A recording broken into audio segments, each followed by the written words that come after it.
后来乡亲啊，选举已经结束了，但是台湾社会因为选举产生的对立也未完全平静。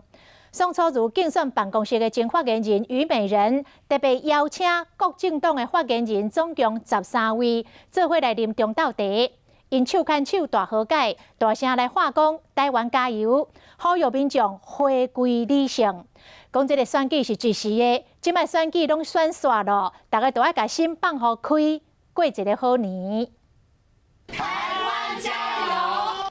各地的发言人在选举结束了后，大家手牵手大和解。小灯泡妈妈的那个网络留言，我觉得大家看的都非常的心痛。美人姐讲了，我们每个人都愿意，就到最后我们相信我们。所以搞半天应该他选总统是。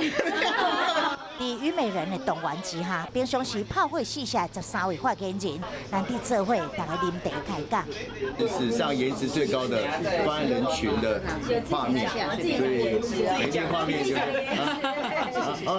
你不同意吗？脸书或者是我的粉丝团或讯息，好多很脏的、不堪入耳的字眼，一直侵入来攻击。是不是今天大家都去他脸书按赞，好不好？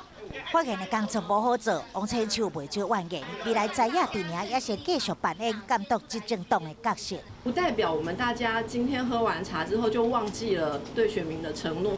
选举是为欢喜为失望，对了下一步大家也在思考。上条是新年正式向民众拜一个早年。祝大家平平安安。